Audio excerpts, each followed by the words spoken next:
Hello, everyone. Hi. Bonjour. Bonjour.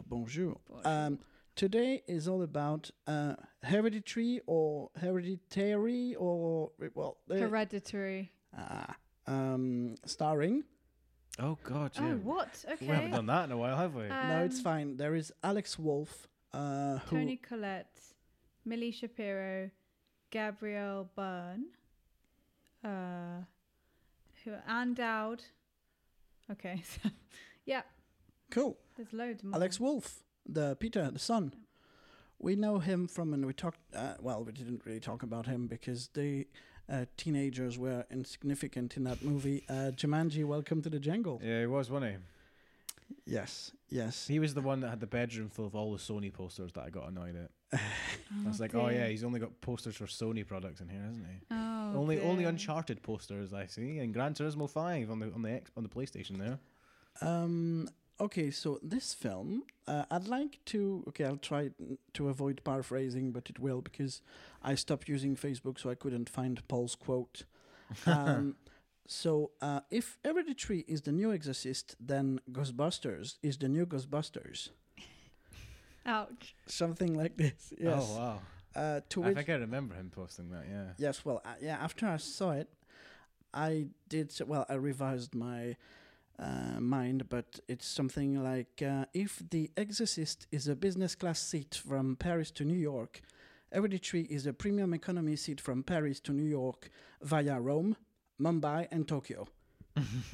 Wow, okay. Yeah. Yeah. I get that. To which Paul answered, it's a schlocky film interlaced with a powerful family drama. Which is, I didn't know the word schlocky before, so now I know it. I'm happy about that. I don't know that word. What does it mean? Not well made. Schlock. Okay. I've used it since then. I've heard it since then in the Half in the Bag podcast. Oh yeah. They used that schlock. Yeah. I have to say that's a great description of this movie. Yeah, that really nails it on the head what exactly this film is. Yeah. Yeah, and to that same quote that I did, Mark, our coach from 2 years ago, said that they had 2 cuts for this film and they went for the wrong one. Mm. And I just checked earlier, there is an article on express.co.uk, which I will read, but it will be quite quick, hopefully. Shut up. Who shut up to? No, I think Yann having a dig at me. Remember when I read the whole article for the Ghostbusters episode? Oh, I see. That's what that was, wasn't it? But that was silly. Yeah, that was a really schoolboy error there. So but I did some movements for the camera. It's from Sean Kitchener, writing for the Express.co.uk. It's not unusual for movies to have a few deleted scenes that end up on the cutting room floor, but the new Toni Collette-fronted horror has almost 60 whole minutes worth that will go unseen in cinemas. But rather than it being even more terrifying moments, writer and director Ari Aster has explained that actually it was some rich family drama that had to go. I wanted the film to work as a family drama, he told GameSpot. I needed to attend to the family dynamics and build a pretty vivid history for them. But when the first cut of the film was 3 hours long, he realized a lot of it had to go. There were about 30 scenes that were on the cutting room floor, and all of those are drama scenes, he revealed. We took more time originally to develop those people. What is left has been received incredibly well by critics, and now it could challenge A Quiet Place and Veronica to be the most talked about Fright Fest of 2018. A harrowing story of unthinkable family tragedy that veers into the realm of the supernatural. Hereditary takes its place as the new generation's The Exorcist. Time Out agreed. For some, it will spin heads even more savagely. Yeah, I think the Exorcist thing comes from Time Out then. Mm-hmm. The Hollywood Reporter concurred. Hereditary takes the core haunting element of a spirit with a malevolent agenda and runs with it in a seemingly endless series of unexpected directions over 2 breathless hours of escalating terror that never slacken for a minute. Excuse me? Oh, that's plenty of words. I mean, I mean, I agree, unexpected turns, because I didn't know where we were going. But the spirit stuff only starts happening from maybe like even the hour mark. So, right, base off. If you haven't seen this film, we're going to talk about it to death. Like, this is an absolute spoiler fest of an episode, because there's no way we can't spoil this, because we just finished watching this film maybe an hour ago, and we spent the last 45 minutes trying to piece together what was going on. Okay, so I'm going to go further than all of these. What are they called? Quotes? Yeah, references, Reviews. Because I see where they're coming from, but I feel like if you see a scary film in the cinema and you think, oh, I was scared, that makes it a good film. I think that you probably should stop watching scary films because you have no idea what makes a scary film. I just like the idea of like what would they have been like when Texas Chainsaw came out, or even like the talks of remember all the stuff that came out about the original Exorcist, like people being sick in the cinema and stuff like that.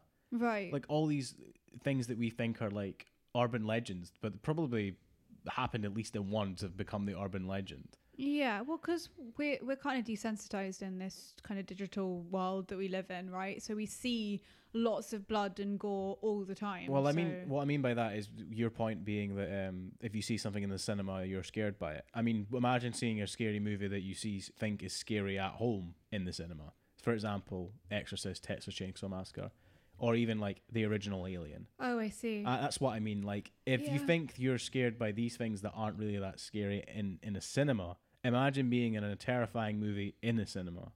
Yeah, but I feel like if you're... I agree with you, but I think a scary film has to have a story as well. Like, it's not just set out to just scare you, because then it would be super easy to make a scary film. And actually, it's probably one of the hardest things to do. Are you making a casual reference to some of the Saw episods that will come out yes, I actually am. Later this year.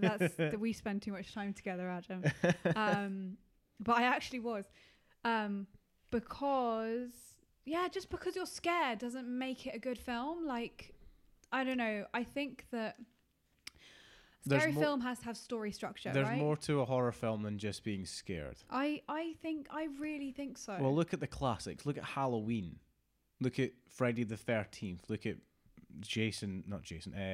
Nightmare on Elm Street. That's what I meant. For Freddy, all these things have character and a story going throughout it. Mm-hmm. You know, Alien, as I always talk about.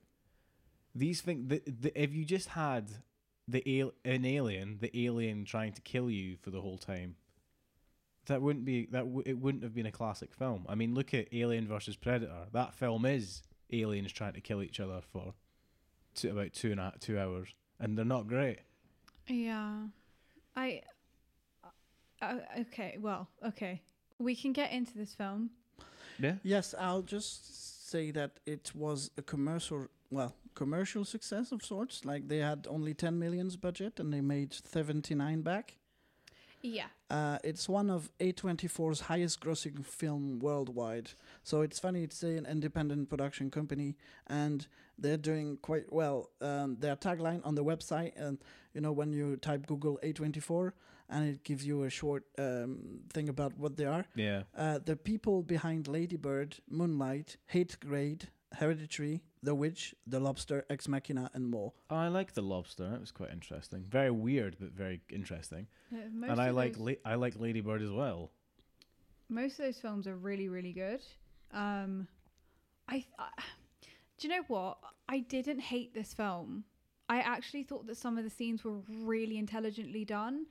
And when I didn't really know what was going on, it somehow redeemed itself by the end of the scene, which I somehow think is a genius thing to be able to do, because I felt like I was watching a family kind of slowly break down, which was so interesting and something that a scary film doesn't do a lot, especially nowadays when it's all about how much guts can we see, and that's what makes us, it's all about torture porn. Although in fairness, I don't think that's been true since the end of the 2000s. I feel the last 8 years have had a lot more to do with jump scares and a lot more to do with ghosts and paranormal. I mean, Yeah, you might be right. We will talk about it when we get to Saw 7, but that really did kind of end the torture porn era. I mean, you do get sick of it quite quickly, so no, you are right. Look how many paranormal activities we had. Look at The Conjuring, Insidious. Now we've got The Nun. Like these Blair Witch Project. Blair Witch Project came back. All these came back, and it was all about paranormal. So this is, and then even with M. Night Shyamalan's the visit. Is it the one with? Is it The Visit? The one before Split. He did one that was like these two go and stay with their grandparents or something like that. I haven't seen it. I think it's called The Visitor. I think it's The Visit. The Visit, and then he did Split, which is like a psychological thriller. Right. Yeah. So but I would say this is more of a psychological thriller. Right. But I would have much preferred it to be about that family breakdown than them just tapping, a demon on at the end. It's almost like they pulled the cord and like, how can we get out? If the family drama, how do we make a family drama scary? Oh, let's throw a demon in. Well, I feel like they didn't. Well, yes, but I feel like they should have brought him in much earlier. Yeah. And maybe anthropomorphized him more, because this random light, it was slightly digital. It was like a laser. I thought it was quite interesting, actually. In the beginning, when I first saw it, I was like, oh, that's an interesting idea. I've never seen that before. It reminded me, I don't know if Yann's ever... Yann, you play ever Legend of Zelda? Yes. You know, the little fairy thing that keeps going, hey, listen! Yes. That thing? Hey, listen. Yeah, yes. The most annoying a company anyone's ever had in the video game. It reminded me a lot of those lights. Or in Spyro, your health bar is like a dragonfly that changes colour. It's like basically, but back on the PlayStation 1, it was just like a light almost. Right. Okay. So it kind of reminded me of these like, oh yeah, it's like a tiny little wispy energy, or Scooby-Doo in the Cyber Chase. Mm-hmm. In terms of there's this film starts with a superimposed obituary of the matriarch, which foreshadows the fact that some reading is going to be involved in this film. The emails, I really wonder how they do it when they adapt in other languages, if they have a narrator or if they actually change the language of the emails. I know that only some animation movies actually translate the on-screen stuff, but I have no idea about this one. That is a very good point, Yann, that I've never thought of because English is my first language. So when I watch Bollywood films, I can usually understand a lot of it, but I put subtitles on just in case because sometimes it's really quick. But when there's script, especially because it's also Hindu script, right? So it's not even in the Roman. It just uses subtitles. So it's subtitled. So it's subtitles. It's what it would be audio described. AD. Yeah. No, it would. No, it's not audio. Not really, but yeah. It would be subtitles. No, but like when things are audio described, aren't they? Like it will say what is on the screen as well. So it would have to be that feature added on because I know some things on Netflix have that ability of AD. That you can add on, like it'll come up on the screen like what it is. That's for people that are deaf. That's it. Yes, yeah. That's what is used for hearing impaired, or But I don't know if there's a similar thing for languages. Like it would come up what it says on the screen. But that would be interesting. That's what I've experienced. That when there is script or when there's an email, blah blah blah, it usually just says it translates it as subtitles. Oh right, okay. Well. Okay. Well, in the script, in the script formatting, there is a specific thing that you have to write in both languages. But that would mean that you would have to put the film with the subtitles on, correct? Yeah. Subtitles are on the whole time. So you couldn't like say a Bollywood movie if you put, how some films have the ability to the audio is in French, English, German. Like you can click the audio option and the dialogue will be in that language. Oh, I see. Yeah, that's what I mean. That's what Yann means. It's like basically, I would watch. I have no idea how they made it, but I would watch this movie with just the French voices. Mm-hmm. I don't think they would have subtitles, or maybe I don't know how they did for the specific one, but they would need to have either, and that's how they usually do it. The same person dubbing the person reading the letter will also read it out loud. Oh, I see. So we actually can understand because it's in another language. Yeah. But Marvel also changes. At some point in one of the Captain America, he has a notebook with stuff he has to discover because he was frozen for many years. So new stuff he has to discover, and in the list there are stuff adapted to different cultures. That's pretty interesting. Yeah. Right. Okay. Right. See, I've always experienced it as it's just written down as subtitles. And it's not actually the audio, but that's because I never listened to a film in English. It's not in its intended language. You mean? Yeah. Yeah. Like right. I usually just subtitle it. Yeah. Fair enough. Question about this obituary actually. Is it also the same in English? In the obituary, it's written that the grandmother died from a prolonged illness. Is that also a euphemism to say cancer here? Yeah, you can but some people say because like they lost their long battle with. Right. Sometimes they'll say cancer. Sometimes they'll just say succumb to an illness, sort of thing. Like it really just depends on because you write them. You know, you choose what you want to say. So I think it's just different people have different like what they want to say or feel is appropriate or whatever. Yeah, I'm guessing some people don't want to talk about the actual illness, so they just say something that's a little bit more. I don't know. It sounds nicer. Yeah, and it's because Okay. Did you notice? I noticed that when I saw it in theaters, not here because it was focused on some other stuff. This film is filled with Spielberg trademark reveals. Right. Yeah, it is. How? What do you mean? It's the one of the most famous moments is when in Jurassic Park when you start by seeing everyone in a jeep and their faces, how they react to the thing that we don't know what it is, and then we see that thing, or the boat and the shark. Yeah, we're on Brody's face, and then it comes out behind him. Yeah. Okay. So like I know what Yann means. For example, when Peter turns round to like what's going on over there, and you just see his face as opposed to what the actual thing is. Right. It's yeah. As soon as I got out of the cinema, all those when it was released, I went to check, and I was not wrong.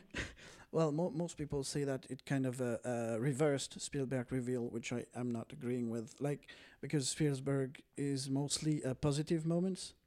Mm-hmm. Whereas here it's only, but the boat one is not necessarily a positive moment. So, or the bit where it's when the shark attacks the beach for the first time, and you have that really quick pull in on Brody as well. When his reaction's like, "Oh my god, the shark is here!" Yeah. Oh, that's the most famous one. Yeah, that's a famous because that's kind of one of the first times that speed had been done as well. And I think. Yeah, technically, yeah. The technical of doing that scene. Yeah. I really enjoyed the very first thing after that superimposed obituary, the way that the camera moves slowly and gets into the room that is actually a room.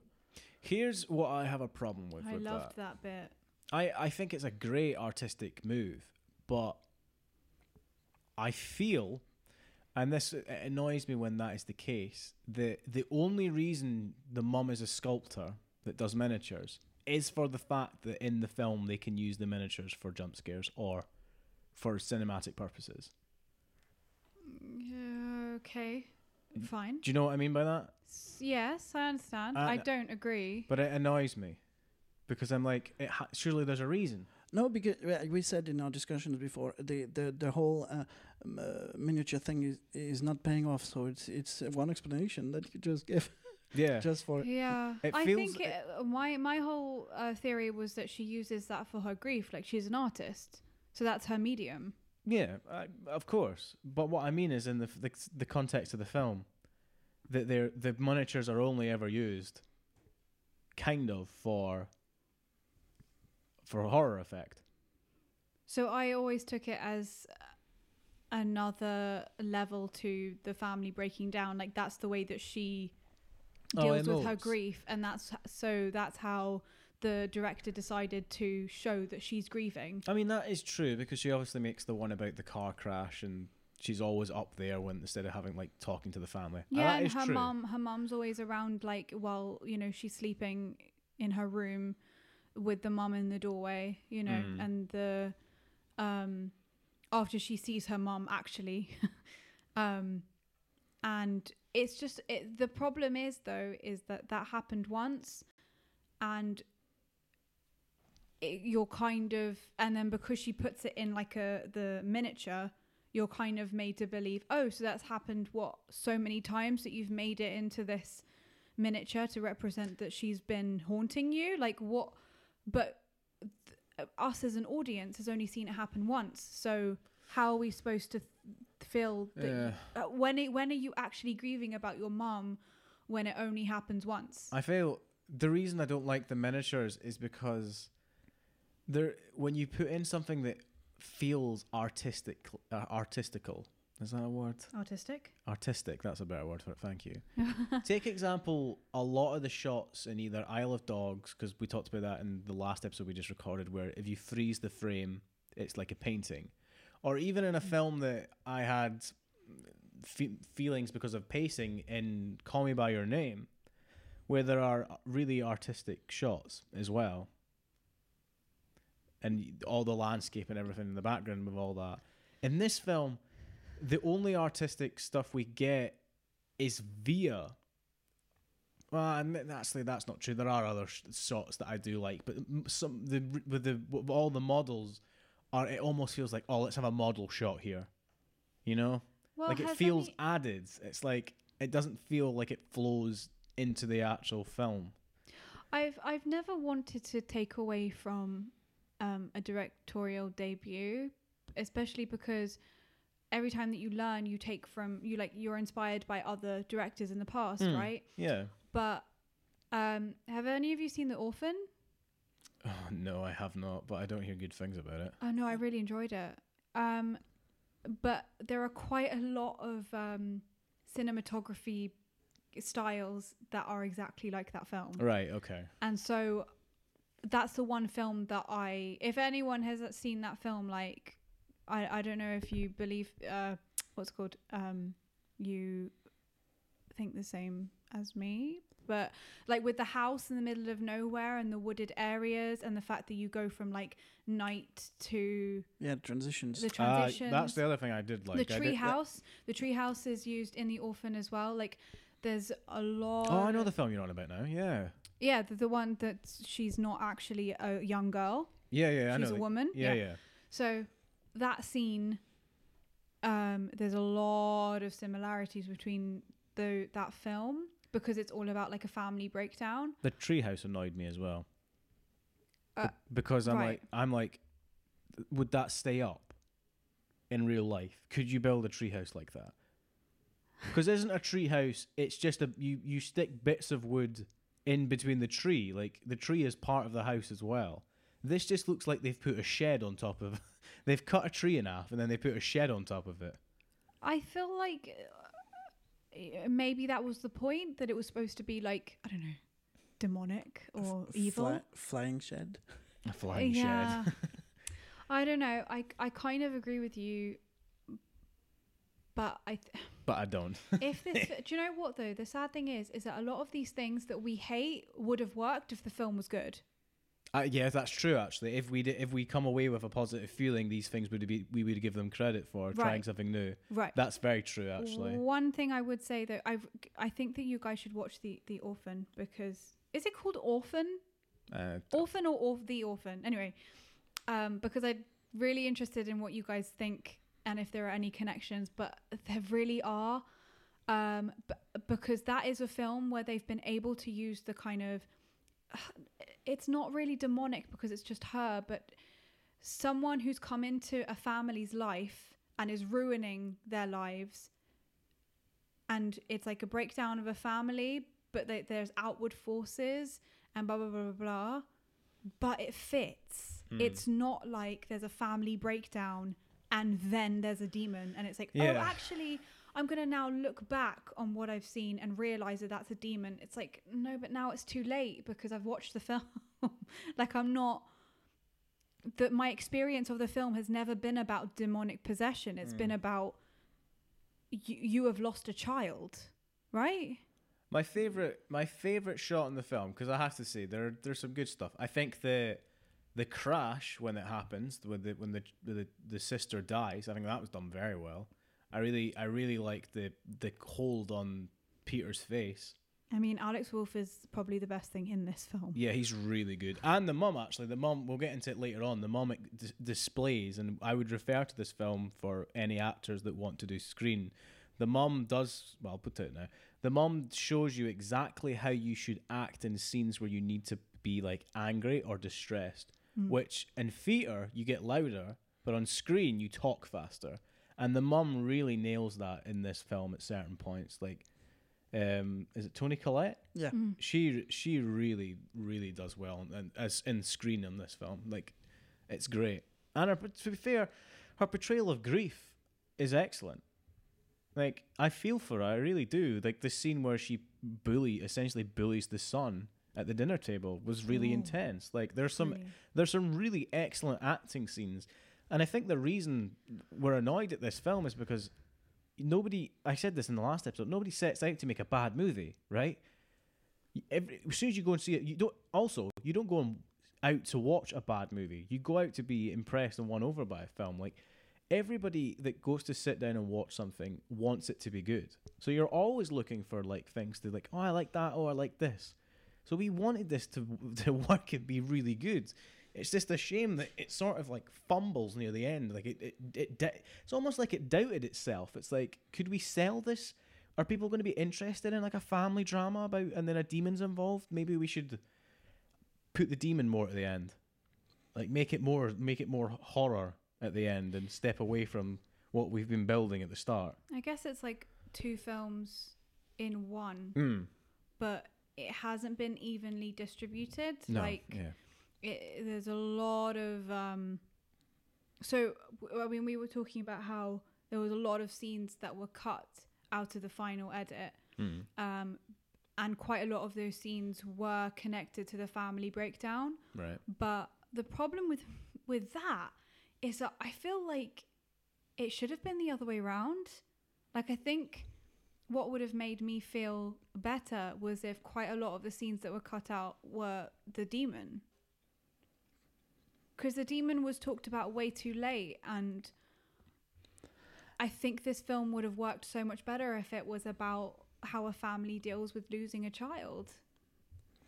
I think what they had in mind is, because this is kind of most A24 films are like art house kind of things. They really, for sure, nobody would have stayed 3 hours to watch. So in terms of tactically, it was probably a good choice, but and it worked because like they had like, was it like four 8 times their budget back. But yeah, it's it was 60 minutes, 30 scenes of family drama development that got cut. I think they do that quite well. Like, Are we assuming? But are you thinking, Anouk, that it's more scenes of the grief? Is what they cut out, and you wouldn't want them in. But what if it's the family? If it's that, what if I think what they mean is like the family drama of like the separation between the daughter and the mum. Oh. Yeah. We have We have no idea. We have no specifics, but it's the writer-director said they're developing the characters. Yeah, so I think it has something to do with the mum. So and that's what it needed. Yeah. Because when we talk about we move into the end of the episode when we talk about the demon, because we'll dedicate the end of this to try and figure out what the demon was doing. So sorry, let me retract what I just said then, because what is needed is you need to bring the grandma in much more. I think we need to meet the grandma in the family circuit thing. it's just story structure wasn't working, like, because we hadn't met the grandma, so we didn't know what type of person that she was, and someone talking about someone at a funeral very quickly, it kind of isn't enough. Well, exposition never works. For something like that, right. never works. Exposition, yeah, exactly. And then you have Charlie, who right at the beginning acts strangely. And so you never see her change from being a normal, happy kid to being possessed or being connected to any type of demon.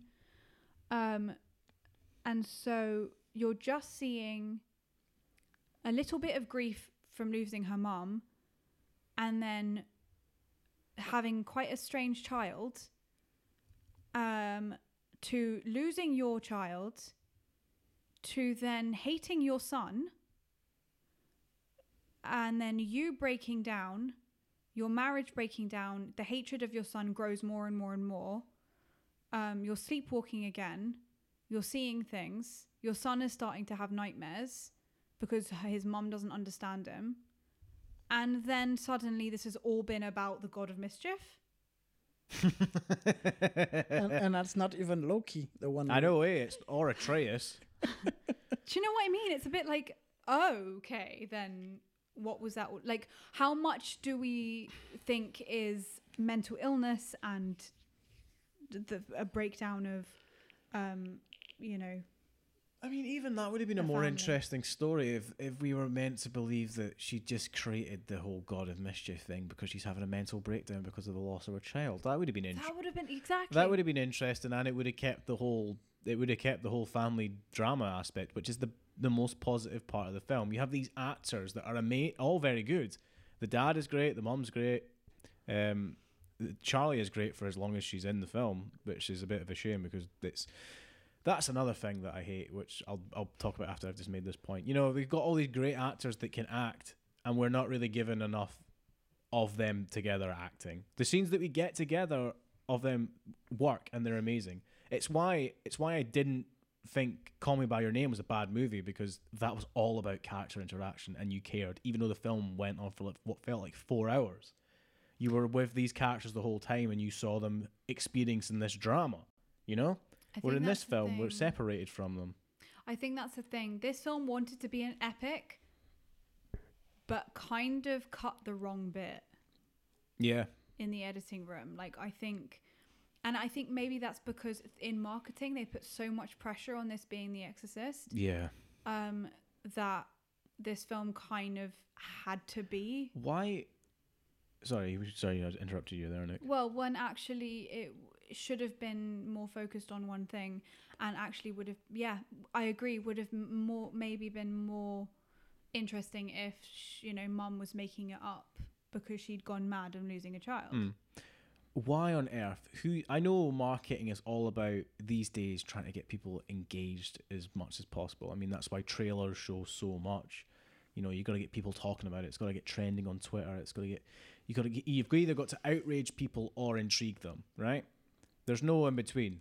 You can't look at something and go, maybe. You have to be either outraged or like, oh, I really want to see that. And what they went for here is in the marketing is they tried to sell it to you as like, this is the new Exorcist. This is the scariest thing you will ever see. Because that was the thing about The Exorcist that people forget, right? The Exorcist is a scary movie, but it's also a really well-directed family drama.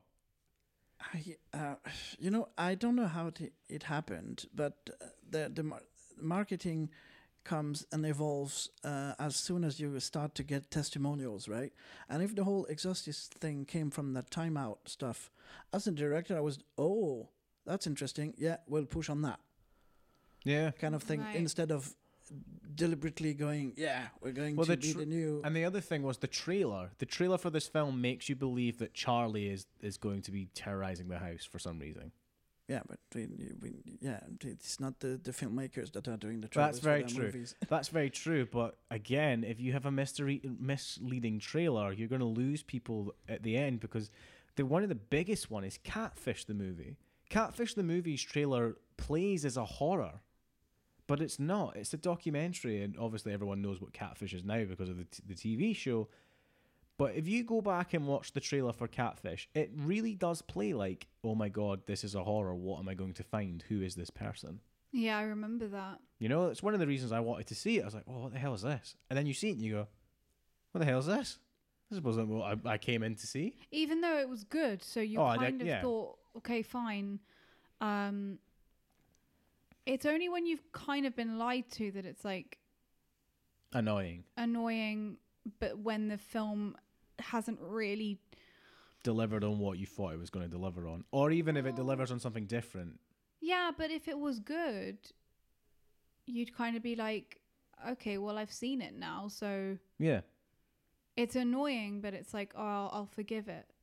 But this film, I didn't really know when to, when it should have started. Like the inciting incident was Charlie dying. Yeah. For the story they present us, because we sat and talked about it, we tried to work out what the inciting incident is. And for us and what we're presented in this cut of the film, it's definitely Charlie dying. But what it should be is the grandmother dying. Yeah, but that's like 5 seconds into the film. That is literally the first second of the film, the obituary. So maybe that's the problem, that we're not connected enough in this family to... Well, no, we're not connected to the grandma at all, so... But we're not connected to the demon. Yeah, well, there you go. That's a big problem. Yeah. I've got to say, though, there is one thing quite remarkable. A scene we talked about already twice, actually. The accident scene. The stuff that I talked about a few times on this podcast, that is extremely well portrayed. The whole accident scene. You know, in your life when sometimes it happened, hopefully not that much, that you make a mistake that you know that will shatter your whole life. Mm-hmm. Yeah. That as I was talking to you a few months ago about one stuff that if it happened to me at any point, would really have me struggle to continue living, or like which was like running over a child with my car.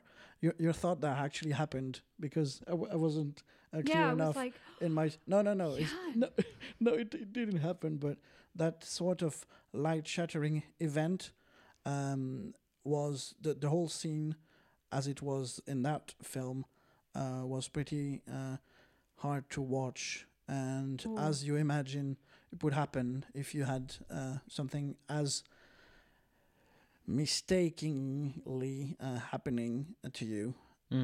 So yeah, it was really very good scene. Very good scene. It was really well done, actually. Because you, like, the shock was at the same time as the actor's shock, and so you were kind of living it through with him, like, okay, now I have to drive my sister's dead body back home, and I pretty much killed her. Yeah, exactly. Yeah, and you wouldn't know what to do, because like he's just going to bed and just leaving her like this, and that is also the kind of stuff. Until it happens to you, you have no idea how you would react. Like if someone in the subway is being raped in front of you or whatever, you have no. You hope that you will react like you want to react. Yeah. But you actually have no idea. No, and a lot of people would probably react, as in not react, right? Like either run away, fight or flight. Yeah. And none of it's going to be pretty or romantic.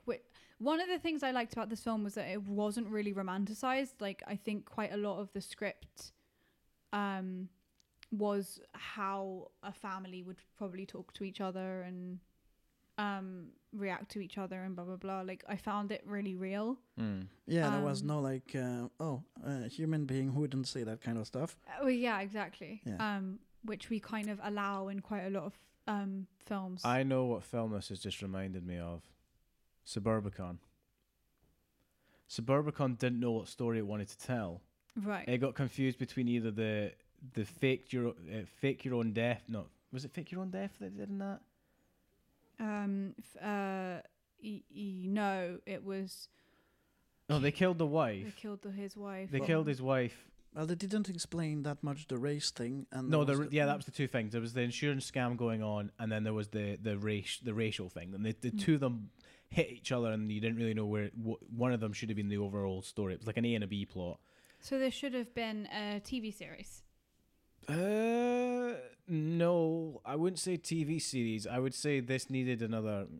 What the guy said. They had an hour more footage. This film needed either to another go at an edit to place things in a different order. I would love to have seen the 3 hour long. Yeah, that's yeah.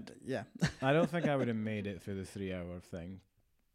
Well, no, because it wouldn't have been the same film, Adam, because there'd be another hour of footage. I guess that. So you have no idea if you would have sit through it or not, because it's a completely different film. No, yeah, but I get you in the sense of like you watch like, oh, it's 2 hours, oh Jesus, like so 3 hours. Yeah.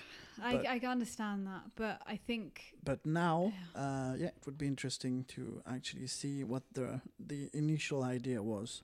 Yeah. And with all the Blu-rays and like plenty of space to put images on, maybe we'll get if we actually don't have it already. I don't know. I would have loved to see the 3 hour version. What else was there? We discussed actually off podcast about when a writer or a director is too close to something. How do you feel that applies to this? I think this did the opposite of what Ghostbusters did. The last Ghostbusters, the modern one, thought its audiences were stupid, and this one thought that we were too intelligent. We know what the director knows, and it's like he kind of needed to step back and be like, actually, they don't know what we know. I need to really play it out. That's a brilliant way of putting it. That's exactly the feeling I have. Yeah. Yeah. Well done, Nick. Thank you. So I even though I have to kind of credit Paul Wilson for that, because I took his Ghostbusters and thing, but yeah. There is a séance in this movie. Yeah, there is, isn't there? I attended kind of 1.5 of those at the Fringe this year. Yes, I've never been to a séance. I'll talk about that in the Fringe episode, but it was interesting, and the whole put your fingers on the glass without pushing it thingy, that was part of that. Oh, so it's a known it's a thing. Yeah. That's really interesting. I think I'm not sure, but I think for the shock on the slates, it was CGI. If it was not real, it was CGI. Right. Yeah, and the fact that that she talked to a friend, the friend, not friend, she talked about skeptics in the audience. We talked about that in, which was it, the Ghostbusters episode, that usually the skeptics are the ones actually helping the medium. Yeah, right. Yeah, in the background, like discreetly. I mean, it's a great way to make people believe you. Like, oh, can I get a random person from the audience? And they're actually... And also, I love how every single program, they're like, we don't know each other, do we? It's like, yeah, but you could say that you didn't know and did know them. Like, why is that going to make me believe you? It's just, we don't know each other, right? Oh, they don't know each other because they said it. Because everything we see on TV is real. Of course. It's also very funny every time I go to magic shows, or I really hope, like, because you prefer being honest than lying, right? So if you have a friend calling you, and we've never met before, right? Well, we actually had dinner yesterday, so I don't know if we can count that. I know you. I slept with your wife. You bastard. I saw you when I was leaving your house via the back door. Yeah, but we actually you were agreed in the shed. on that. We agreed it was a threesome. Yeah, anyway. Oh dear. It's funny you should mention the seance bit, because that is the exact point in the film where it begins to fall apart for the overall story in this film. Yeah, it kind of started to lose me sort of around that point. I mean, the whole Joan and the cult and everything and the demon, and you're just like, wait, what? Wait, what? What? What? Eh? You're Yeah. who? Yeah. Oh my god. As soon as she went back into the room and she was like looking through her mum's stuff and she saw Joan, I was like, oh, I really want to like this film.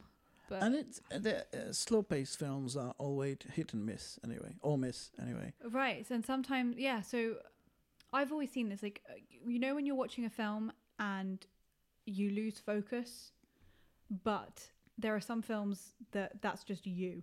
Like, you are just an unfocused person, and like I lose focus on the smallest thing. That doesn't mean the film is bad, but there are those films where you're losing focus because actually you have no idea what's going on, and you've kind of you want to go back, but you're kind of bored. And yeah. That's for my dad and the family. It would be a Blade Runner. It's like 3 hours with nothing happening. You just can't. But because he's not getting into it. But when you do, and actually it turns out that I do, both of them I really liked. But that's slow pace for you. Right. And I mean, I was thinking while I was watching this that like there are epics of I mean, well, the good, the bad, and the ugly is like 3 hours 7 minutes. Quite a lot of westerns are like 3 hours long. Yeah. And you have like Ben-Hur. Ben-Hur, yeah. There are so many. Quite a lot of James Dean films are epics. Giant is an epic. The other two aren't. Well, but must be the exception that confirms the rule then, because the good, the bad, and the ugly is my father's favorite film. It's a good film. I wanted to offer him a display, and I asked casually so what his favorite film was, and I got one which is the larger ones, so twice the size that we have, and it's actually a kind of a photo. It's not those poster designs. Yeah. But so I think so they say what an hour and a half is after that the human brain kind of becomes less focused. The 90-minute question. 90-minute question. But which I agree with. It doesn't mean the film is bad, but it's also like you have to ask yourself, why are you unfocusing? Like, is it because I'm not used to spending this amount of time just watching a screen and watching a film? Like, that's different. Like when I'm watching like The Hunchback of Notre Dame, the French one, the black and white one. Sorry, the black and white one. It's really long, but and there are times when it's like, oh god, this is tough. This is tough stuff. It's only because it's quite a serious, dark film rather than it being boring. With this film. Sorry, 1 second. Sorry. It just goes to show though that like it's got nothing to do with how long a film is. Like, it's actually how good it is, because any Bollywood film is about 3 hours long plus, right? Like, that's a standard 2 hours to 3 hours long. And I've never complained. So it's got nothing to do with that. It's actually because at some point this film loses it. This film is meant to be like a train leaving a station, you know, like that slow, like getting quicker and quicker and quicker. And by the end, you're like, oh my God, what's happening? It kind of stumbles. It starts like that. And you're like, okay, this is going to build. Suspense, cool. And then it sort of like stops at another station to pick up some passengers. And you're like, oh, why have you, what sorry? Like it really, it doesn't embrace the whole like, right, boom, by the end we're going at breakneck speed. Or at least for me, it didn't feel like that. I mean, well, more than Peter breaks rule like 17 of the horror movie tropes. Do not run upstairs. Run outside. Even though actually, funnily enough, Orphan, they do run outside and it goes really badly. Everyone watch this film, please, and like tell me if I'm being crazy, but this film really reminded me of Orphan. Anyway, carry on. Yeah, and I saw you write a note earlier that I agree with, is the crying scene. Yeah, that wasn't great. I know exactly what you're talking about. And I was like, this guy has been so good but that was ridiculous. Like, was he just not feeling that scene? The bit of the seance. See, this is the thing. There were so many scenes on their own I thought were really good. Like, they were really well lit, acted, cinematography, like the way that directed, like the camera panning made you feel like you were there in the room with them. Like, the script was really good, but I think it was story. And I don't want to blame the editors, because it's not the editor's fault at all. It's execution. It's execution of a story that it's almost like the film. It's hard to judge because obviously the film we see is probably a part of a bigger narrative that is being on the cutting room floor. But the film we get at the end is like, it doesn't pay off, really. Yeah, we can't really talk about the script because I'm pretty sure he must have had like all the 3 acts and everything. Yeah. But that's how a movie works anyway. Like remove stuff that isn't necessary for various reasons. This one is not this one is the reason is time. Yeah. Too long. It's a shame. Yeah. Do you think another half an hour would have saved it? A 2.5 hour movie isn't that bad. Honestly, It's I quite feel long, like but it's not out of the ordinary.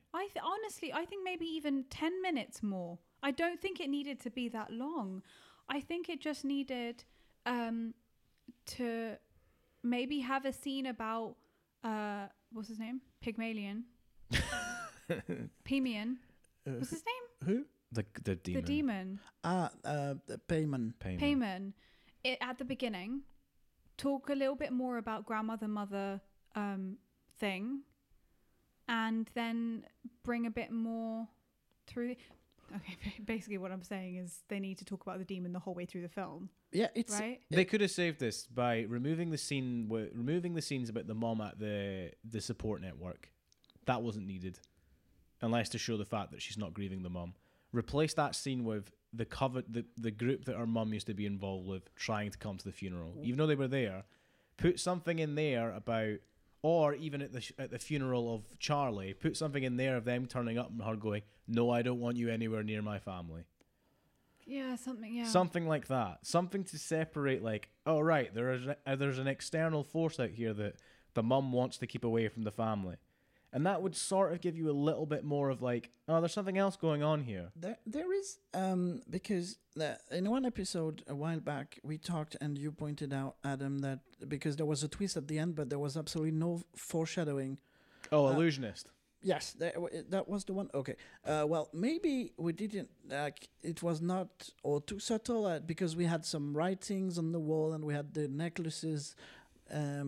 Maybe it was supposed to be helping us, but I didn't. Yeah, I think this whole spiritual thing and the possession and stuff, like you felt like there was something extra, like paranormal, around this film.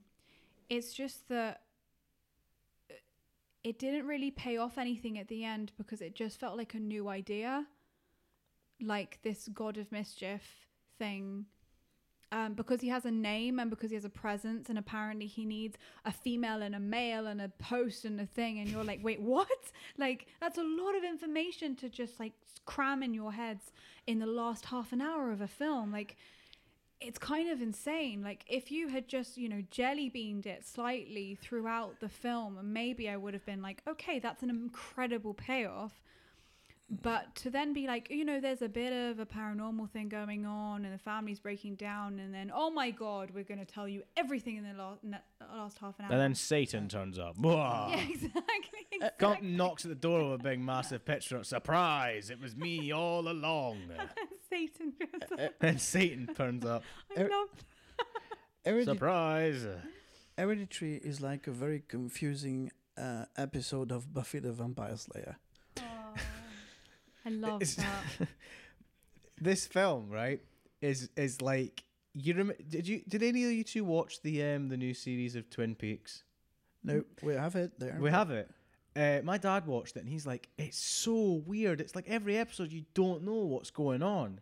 So I feel that maybe this film tried to be a bit of Twin Peaks, just like, oh, what's going on? Yeah. Then Satan turns up. be up there. I didn't like Peter's crying, but his grimace was quite nice. If he was without prosthetics. Yeah. That The bit where he was possessed by Satan. That scene was incredible. I thought it was so good. Like either they have an amazing physical theater coach or well, I mean they probably do, or a choreographer, like a fight choreographer. But I thought that was really well. I actually felt scared. Like it was pretty unsettling. Let's just say. Do you have anything else to add? I want to ask Anouk a question actually about this film. Anouk, when we watched, will you marry me? Not doing that on this. Certainly not doing that on the back of this fucking movie. Oh come on! It's not. No. You don't get a marriage proposal out of this film. What? I mean, no way. You get a subtle foreshadowed proposal in all the Saw episodes. Wow. And where we redo Jigsaw, everything is revealed. Yeah, everything will reveal. It's a big twist. I'm pregnant. It's a big twist. Yeah. No, I was gonna ask. Throughout this film, you kept cowering away like you were expecting a scare to come, and yet they never seemed to arrive. So I'm wondering, at what point did you stop like going, "There's a scare coming," or did that ever happen for you? You know when Joan is shouting Peter? Mm-hmm. That bit. At that point, I was like, okay, I'm kind of done with this film. You know when he's, you know the bit I'm talking about, when he's in the playground and she's across the street. Oh. And I excommunicate right. you. So all the little so this is and John Wick turns up. Babe, this is what Yann was talking about. How the little things scrawled on Charlie's wall are the things that Joan at that point I think is shouting. Oh, is that what she was saying? So she's doing the demon spiritual ritual thing.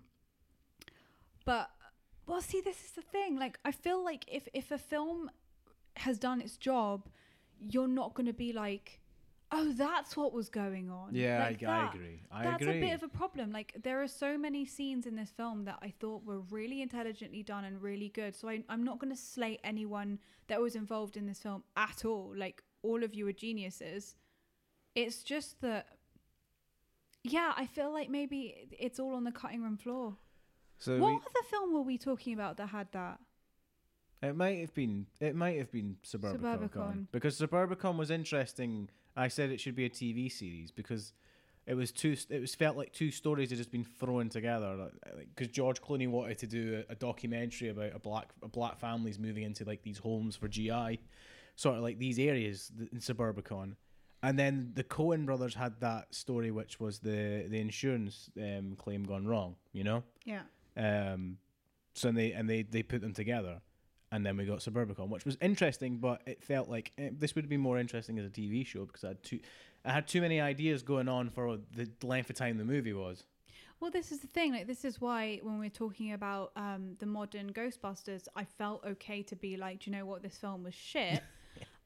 Because with the marketing and the way that the director spoke about the film, it's like actually you're kind of an arsehole to use feminism as a way to prop up your movie. Whereas this film, actually, there were a lot of good things about it. It's just that it wasn't enough. And a lot of things had to be explained. And actually, yeah, again, your audience needs sometimes to be treated as someone that's stupid. Right? Yeah, that's yeah. You said it earlier. That was a good sum up in one sentence. That's the exact feeling I had. Like, well, I'll develop when we get to the rating in a second. All right. Shall I ask the question then? Unless anyone else got anything to say about Please. the film. All right. So, Anouk, Yann, was Hereditary. I was about to say Suburbicon there. Good, bad, or just plain standard? Anouk. This is a really tough one for me. Shall I go to Yann first because he's prepared something? Yeah. Yann? Okay, so when I went to see this film in the cinema when it was released, I got out and I was like, okay, I didn't get anything. So now I'm starting to think, and with everything that we said, I'm seeing that as, well, it's a first film, I'm seeing that as an experimental movie. And like those movies that last 12 hours or are only displayed in museums and well, it's very so specifically bizarre, and that I actually will bring back a category that Adam created with Ghostbusters. Answer the Call. Yeah, it's going straight into the limbo category. I just can't. Unrateable. Yeah, unrateable. Wow. Okay. Like in a bad way? No. Well, in a way that even though we talked about it like for 45 minutes before we started recording, and even more during the episode, I'm still I just, and it's also in your thing about you talked the smart. Yeah, the audience is not smart. Well, it was that stuff that you said beautifully that I can't find again. Yeah. That sums up why also that's where I'm putting this one. Cool. So the only two in the unrateable category right now are Ghostbusters 2016 and Hereditary 2018. I think, but for different reasons, obviously. That I'm going to join you on that one. You're going to withhold judgment? Yeah, because, and I'm also hoping anyone who is involved in this film, is there any way that we could see the hour that was cut? Because I would love to watch that 3-hour film. Like, I really would. Because I think the story is so interesting, and the family, I don't know, the family drama was like something that I'd never seen before. And there were ideas that were used that I'd never seen before. And I actually was really interested to see where it was going. It just did too much in the last half an hour that just wasn't paid off, kind of distributed evenly throughout the film. So, yeah. Ghostbusters and Hereditary actually, interestingly, should be in the same category because they both had the same problem, just the other way around. Yeah, that's interesting.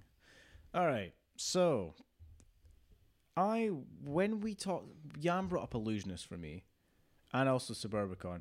I think Yann's conversation when we had Suburbicon swayed me from calling Suburbicon bad from good to good, because he was right that it needed to be another thing. With this film, I love horror movies, and for me, this isn't a horror movie. This is a psychological thriller, like Anouk said. However, it is sold to you as the scariest movie of 2018. It's sold to you as the scariest film since The Exorcist, which is a problem for me, because I'm kind of like, you can't have these claims on your film and then they have to be a considerable factor because that's what you're presenting it as. So it is difficult.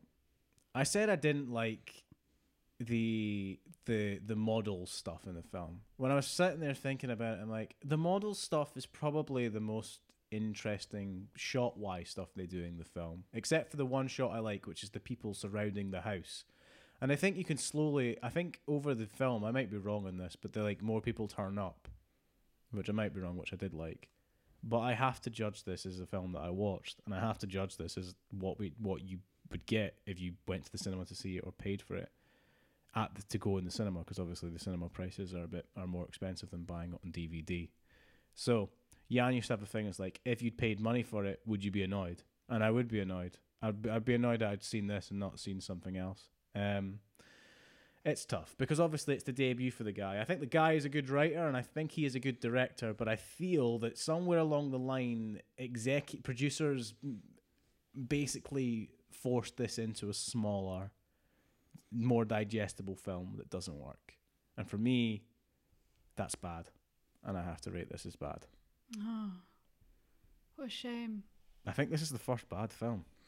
No. What was the other bad one? We had another one. I don't remember what it was. Did I call Illusionist bad or just plain... No, I think I called Illusionist but just plain standard. Oh. Illusionist was just plain standard because I was annoyed by it. Because it didn't warrant the twist.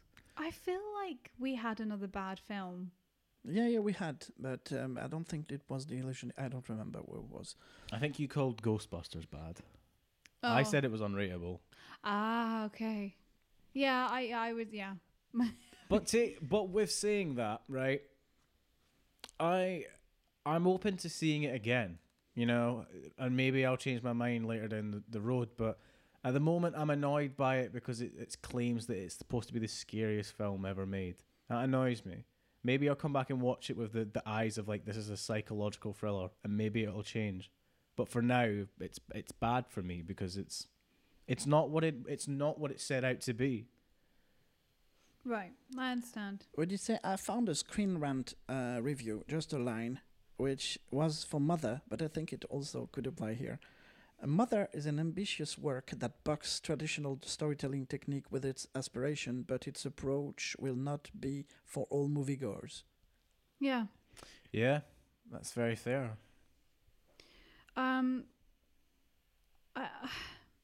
I think as well, like if you go and see a scary film and you don't really care about story and you know, payoffs and all the things that we've been talking about, it's actually quite good. You know, like if you just want to be scared. Oh, that's the other thing I should have said. That I wasn't scared by this movie either. Yeah, it was more psychological thriller, to be fair. So there was some overlapping. You said, Adam? I wasn't scared by this movie in the slightest. Nothing in this movie scared me at all. But then again, like, I don't think The Exorcist was that scary either. But then maybe that's because I was born in 92. You know, like... well, you did grow up with Nosferatu. Yeah, it's true. Scarred from a young age. Yeah, so I think it's just a different type of horror genre. Like, I think there are a lot of different genres to horror. So yeah. Okay, I think we're good for that specific episode. I'll just talk about 2 movies that are going out very soon, and I know that I will go see Gaspar Noé's next movie called Climax. It's at the Glasgow Film Theatre from the 8th to the 11th of October. And Mandy, which is the new Nicolas Cage film, from the 12th to the 16th, also at the Glasgow Film Theatre. And I thought about it because yesterday was on Mubi, which is this app that you can have, like, you subscribed and you have 30 art house movies at all times, and sometimes they change. Like every day it changes, and yesterday was Irreversible film of the day. So I saw, apparently Climax is quite, well, both movies are 18 rated. Yeah, not surprising for Irreversible. But yeah, and do we have anything else to add? The Saw series will... we recorded the first one, and we'll continue record. We're watching film 2 tomorrow. Tomorrow, yep. Yes. Or we could watch it this evening. Either way, well, maybe not this evening. I'm shattered after that film. To be fair, so we'll probably watch Saw 2 tomorrow with fresh eyes. Maybe watch it in the morning, or then record it later that evening, or either way. But we're getting back to that. I do want to say though, I feel, because I saying something is bad is not an easy thing to do, because I think about all the stuff that we know how hard it is to work on something, and then just for somebody outside of that to comment and say it's bad. So if anyone that did work on this film does listen to this, I do think that everything in the film is really well done. I do like a lot of the shots. I do like the writing of the dialogue. I do love the acting, all these individual factors. It's almost like the opposite of what happened with Alien. When Alien, everything came together. With this film, something missed, and the final product is, for me, just, it isn't for me. Brave. That's Brave. That was it. I said Brave was bad. Yeah, you retconned Brave, yeah. Yeah, I did. That's right. I changed Brave in an Instagram update when I was editing the episode. But yeah, so I mean, no offense. I just mean that for me, this isn't for me. Yeah. Right. Great. All right. Great. Right, piss off then. See you around, guys. Aye, bye. We were Adam. Anouk. And Yann. Bye-bye. Bye, guys. Thank you for listening to another episode of The Good, the Bad, and the Just Plain Standard podcast. If you like what you heard, you can leave us a review via iTunes. If you want to keep up to date with what we're doing, you can check us out on Facebook and Instagram at Good Bad Standard Podcast on both platforms. If you fancy seeing the live streams that we talk about on the podcast, they can be found on youtube.com. You search for Milk in a Wineglass. There are other bits and bobs on there too, just to see what Yann's up to during the week. And if you really like us, like really like us, why don't you head on over to patreon.com/goodbadstandardpodcast and have a look if you want to support us. Any small donation is appreciated.